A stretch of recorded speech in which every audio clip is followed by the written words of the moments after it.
खामगाव शेगाव दिंडी मार्गाची स्वच्छता व कनारखेड फाट्यावर गतिरोधकाची मागणी, अन्यथा 15 ऑगस्टला रास्ता रोको आंदोलनाचा इशारा।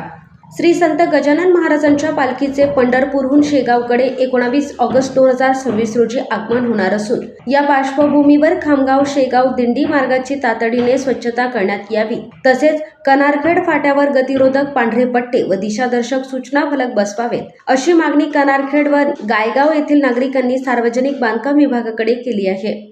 दिनांक 6 ऑगस्ट 2026 रोजी सामाजिक कार्यकर्ते देवलाल दिनकर वाकोडे यांच्या नेतृत्वाखाली नागरिकांनी सार्वजनिक बांधकाम विभागाचे कार्यकारी अभियंता तसेच राष्ट्रीय महामार्ग उपविभाग खामगाव येथील सहाय्यक अभियंत्यांना निवेदन सादर केले। निवेदनात नमूद करण्यात आले आहे की दिंडी मार्गाच्या दोन्ही बाजूंना काटेरी झुडपे, बोरीची झाडे व रस्त्यालगत पडलेली बारीक खडी यामुळे अपघातांचा धोका वाढला आहे। कनारखेड फाट्यावर गतिरोधक नसल्याने यापूर्वी अनेक गंभीर अपघात व मृत्यू झाले आहेत।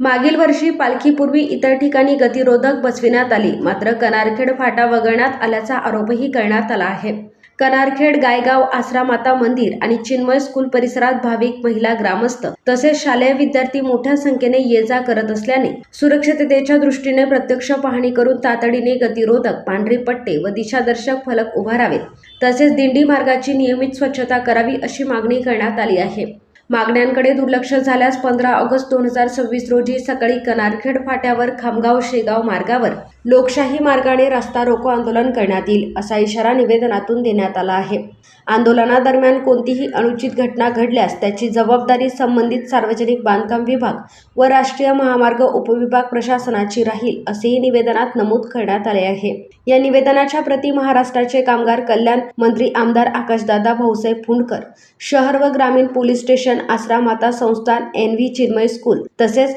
गायगाव ग्रामपंचायतीला माहितीस्तव देण्यात आल्या आहेत। निवेदनावर सामाजिक कार्यकर्ते देवलाल दिनकर वाकोडे, पंडित वाकोडे, राज मोरे, स्वप्नील वाकोडे यांच्यासह कनारखेड व गायगाव येथील ग्रामस्थ, महिला तसेच विद्यार्थी-विद्यार्थिनींच्या स्वाक्षऱ्या आहेत। युवा क्रांती न्यूजसाठी प्रशांत पवार, शेगाव।